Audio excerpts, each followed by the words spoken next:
Hello everyone, welcome back to my YouTube channel. তোমরা সবাই কেমন আছো? আশা করছি তোমরা সবাই খুব ভালো আছো। আমিও কিন্তু খুব ভালো আছি। দুর্গাপুজোর আর খুব একটা বেশি দিন নেই, আর হাতে গোনা কয়েকটা মাত্র দিন আছে। আগের লং ভিডিওটা শেয়ার করেছিলাম অষ্টমী স্পেশাল একটা মেকআপ, আর আজকের ভিডিওটা শেয়ার করব নবমী স্পেশাল একটা মেকআপ। তো চলো ভিডিওটা শুরু করা যাক। প্রথমে ব্যবহার করছি গুড ভাইবসের এই অ্যাকনে কন্ট্রোল টোনারটা। আর এই টোনারটা অয়েলি স্কিনের জন্য আর অ্যাকনে প্রোন স্কিনের জন্য খুবই ভালো একটা টোনার। আর ফেসে একটু গ্লো অ্যাড করার জন্য আজকে আমি ইউজ করে নিচ্ছি এখানে লরিয়ালের গ্লাইকোলিক ব্রাইটনিং সিরাম।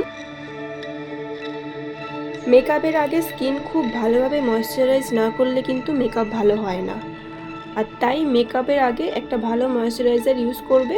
আমি এখানে মিনিমালিস্টের V5 ময়শ্চারাইজার ইউজ করছি।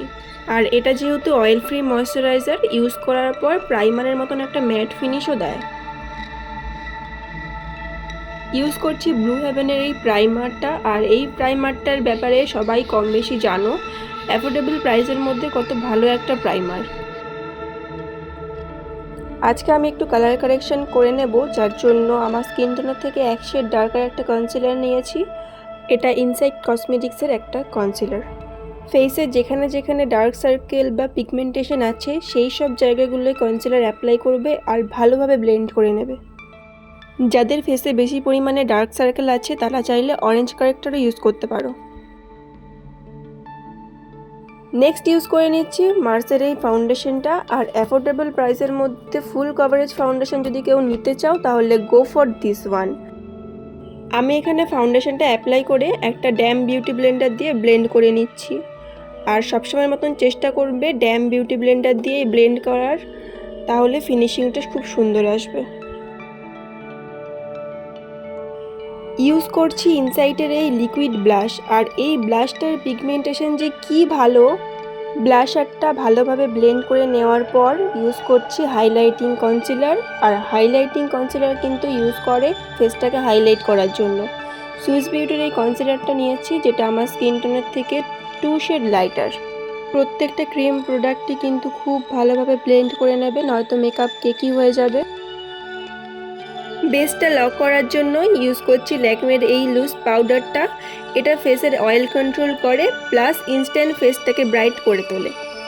আর আমি এটা একটা ব্রাশের সাহায্যে ইউজ করছি, তোমরা কোনো পাফ বা বিউটি ব্লেন্ডার দিয়েও ইউজ করতে পারো। এরপর আমি একটু পাউডার কন্ট্রোলিং করে নিচ্ছি Glam21-এর এই ফেস প্যালেটটা থেকে। শেরনের আইশ্যাডো প্যালেট থেকে হাইলাইটার ইউজ করছি চিকবোন, নোজ টিপ, চিন আর ফোরহেড এরিয়ায়। আইব্রো প্রোমোট থেকে আইব্রোটা করে নেব। আর ডার্ক ব্রাউন কালার নিয়েছি আইব্রোটাকে ফিল করার জন্য। এইবার শুরু করব আই মেকআপ। আর আই মেকআপের জন্য প্রথমে একটা অরেঞ্জিশ ব্রাউন কালার নিয়ে আইলিডের উপর ভালোভাবে অ্যাপ্লাই করছি। এরপর ডার্ক ব্রাউন কালার নিয়ে আমি আইজের ইনার কর্নার আর আউটার কর্নারে অ্যাপ্লাই করে ভালোভাবে ব্লেন্ড করে নেব। আর আইলিডের মিডিলটা একটা কপার শিমার কালার অ্যাড করব। তোমাদের কাছে থাকা যে কোনো কাজল নিয়ে আইজের ওয়াটার লাইন আর টাইট লাইনে অ্যাপ্লাই করে নেবে, সাথে একটু বাড়িও অ্যাপ্লাই করো। আমি একটা ব্রাশের সাহায্যে এরপর একটু স্মাচ করে নিচ্ছি। আর আইলাইনারটার একদম সিম্পলভাবে একটা শুধু লাইন ড্র করে নিলাম। আর আই মেকআপটা শেষ করছি মার্সের এই ওয়াটারপ্রুফ মাস্কারাটা দিয়ে। এটার খুব ভালোভাবে 2 কোট মাস্কারা অ্যাপ্লাই করে নেবে। আর শেষে নিজের পছন্দ মতন যে কোনো লিপস্টিক পরে নিলেই কিন্তু মেকআপটা একদম কমপ্লিট হয়ে যাবে। আমি এখানে 2টো লিপস্টিক একসঙ্গে ম্যাচ করে পরেছি। So here is my final look. তোমরা সবাই কমেন্ট করে জানাও লুকটা কেমন লাগলো। ভালো লাগলে একটা লাইক, কমেন্ট আর সবার সাথে শেয়ার করে দিও। দেখা হচ্ছে অন্য কোনো ভিডিও।